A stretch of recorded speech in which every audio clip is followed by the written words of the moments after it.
Sakshi digital exclusive. This is Durga. వ్యాపారం చేసి రాణిద్దామనుకున్నాడు. ప్రారంభించిన నెలల వ్యవధిలోనే భారీగా నష్టపోయి అప్పుల పాలయ్యాడు.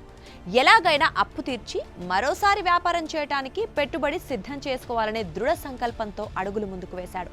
కేవలం 5 ఏళ్ల వ్యవధిలో కోటీశ్వరుడయ్యాడు. అప్పు తీర్చడమే కాకుండా కొత్త ఏడాదిలో ₹1 కోటి 2 టిఫిన్ సెంటర్లు కూడా ప్రారంభిస్తాడట. నిరాశతో కూరుకుపోయిన జీవితాన్ని స్వయం కృషితో ముందుకు సాగించిన చైనాకు చెందిన 25 ఏళ్ల కుర్రాడి గురించి అక్కడి మీడియాలో ప్రశంసలు వెల్లువెత్తుతున్నాయి. ఫుడ్ డెలివరీ బాయ్గా కోట్లు ఎలా సంపాదించాడో గర్వంగా చెప్పుకుంటున్నాడు.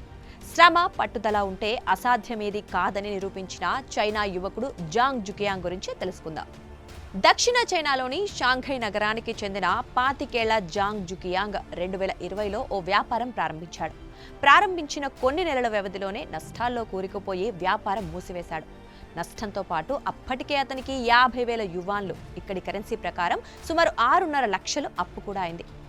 అయినా జాంగ్ నిరాశపడలేదు. ఎలాగోలా ముందుకెళ్లాలని నిర్ణయించుకొని షాంఘైలో ఓ పెద్ద ఫుడ్ డెలివరీ ప్లాట్ఫామ్లో చేరాడు. ఫుడ్ ఆర్డర్లను సరఫరా చేయసాగాడు. తోటి డెలివరీ బాయ్స్లా కాకుండా తనకంటూ ఓ లక్ష్యాన్ని పెట్టుకున్నాడు. నెలకు కనీసం ఇక్కడి కరెన్సీలో చూస్తే ₹3 లక్షల సంపాదించాలని నిర్ణయించుకున్నాడు. ఏడాది మొత్తంలో 365 రోజులు పనిచేయటం, రోజు కేవలం విశ్రాంతి, తినటానికయ్యే సమయాన్ని మినహాయించి మిగతా సమయమంతా ఫుడ్ డెలివరీ కోసం కేటాయించాడు. నిత్యం ఉదయం 11 గంటల నుంచి రాత్రి 1 గంట వరకు, అంటే సుమారు 14 గంటలు ఫుడ్ డెలివరీ కోసం తిరిగాడు. రోజు కనీసం 300 పార్సిళ్లను లక్ష్యంగా పెట్టుకుని వాటిని కస్టమర్లకు అందజేశాడు. ప్రతిరోజు సుమారు 9 గంటల పాటు విశ్రాంతి తీసుకునేవాడు. చైనీస్ స్ప్రింగ్ ఫెస్టివల్ సెలవుల్లో కొన్ని రోజులు మాత్రమే సెలవు తీసుకుని మిగతా సమయాన్ని ఫుడ్ డెలివరీకి కేటాయించాడు. డబ్బు సంపాదన ధ్యేయంగా పనిచేసిన జాంగ్ రోజు 300 పార్సిల్ ఇవ్వటం, ప్రతి పార్సిల్కు అత్యధికంగా 20 నుంచి 25 నిమిషాలకు మించి సమయం తీసుకోకుండా త్వరితగతిన డెలివరీ చేయడంలోనూ ఫుడ్ డెలివరీ కంపెనీలో రికార్డు సృష్టించాడు.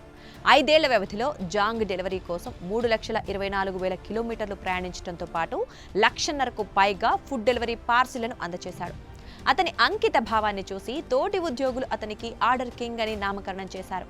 5 ఏళ్ల కాలంలో జాంగ్ మొత్తం ₹1,80,00,000 సంపాదించి వాటిలో ₹1,42,00,000 పొదుపు చేయగలిగాడు. ఆ డబ్బుతో తిరిగి వ్యాపారం చేయడానికి సిద్ధమవుతున్నాడు.